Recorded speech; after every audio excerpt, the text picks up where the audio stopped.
Good day everyone, welcome to another episode in our What If series where we bring you insights in the format of a what if question on the ever-evolving landscape of employment law.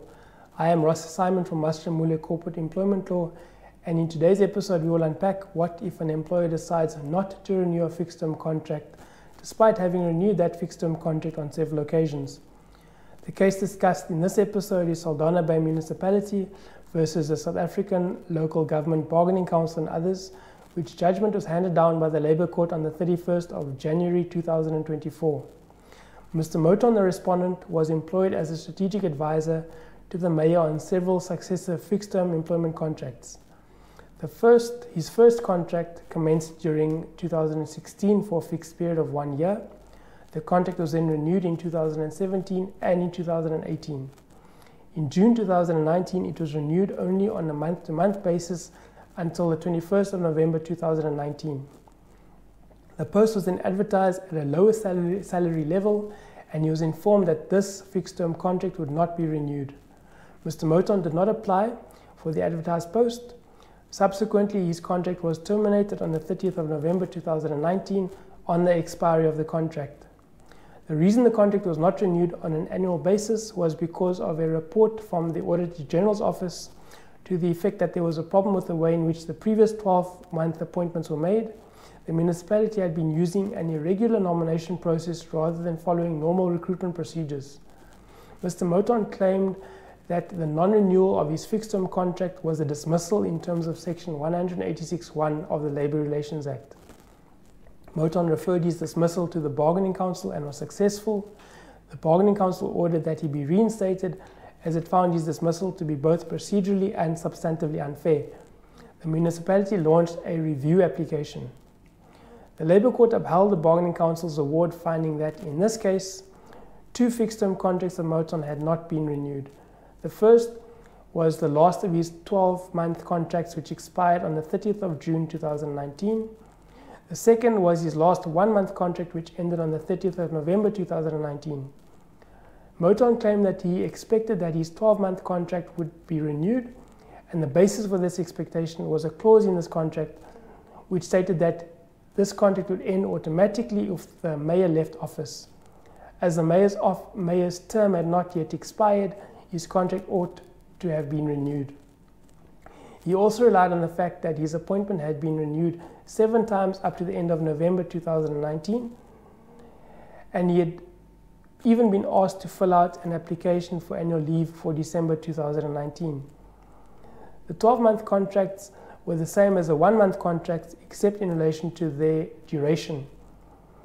The arbitrator concluded that the 1-month contracts which succeeded the 12-month contracts were simply extensions of the same contract, to give effect to the idea that he would remain employed as long as the incumbent mayor remained in office.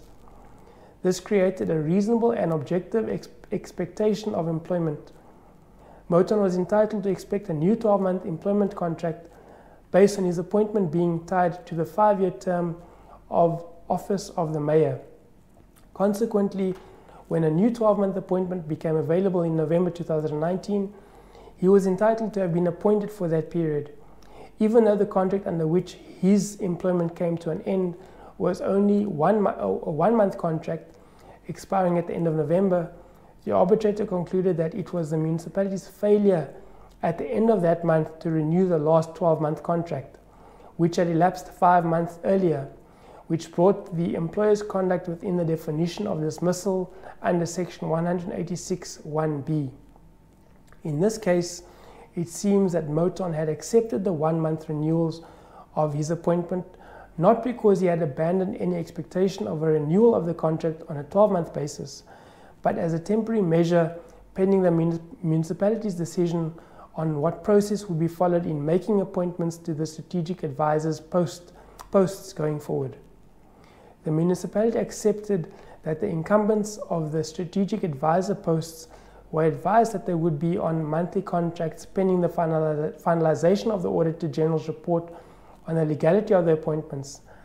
Thus, it is quite probable that he would have assumed that once the technicalities of the reappointing himself and his colleagues had been resolved, he would have been reappointed for another 12-month stint, given that the political incumbent on whose appointment his own depended was still in office.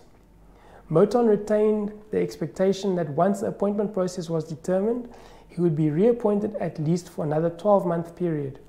While he stood a good chance of reappointment if he had applied for the advertised post, there was no assurance given to him that he would be remunerated at the very rate close to what he was being paid. There was no evidence demonstrating that he would not suffer any material reduction in income if he was successful in applying for the post. Therefore, it was reasonable for Moton to believe that the advertised job did not match his expectations for retaining employment in the same position as at this current salary. Had the municipality perhaps approached the problem in trying to address from a different angle, such as treating the matter as a question of operational needs and incorporating the job application process as a potential first step in trying to avoid retrenchment in the context of a retrenchment consultation, then it might have bridged the gap between the conflicting demands, not frustrating Moton's legitimate expectation and achieving its need to comply with its own recruitment policy. Consequently, the Labour Court dismissed the review application, confirming that the dismissal was substantively and procedurally unfair. Colleagues, the key takeaway of this matter are: a fixed-term contract should only be entered into if there are sound operational reasons for doing so. Fixed-term contracts should not be renewed or extended without sound operational reasons. Do not continuously roll over fixed-term contracts. Employment must end upon the expiry of any limited duration contract, and if there is a need for further employment, then the parties must first record the renewal or extension in writing. And finally, if it appears that the employee may have reason to expect renewal, this should be addressed at the earliest opportunity. In cases of doubt, it may be necessary to terminate the contract in the same manner as that of permanent employees. That brings us to an end of this week's episode. Thank you for joining us. We hope you found this discussion informative. If you have any questions or comments, we'd love to hear from you.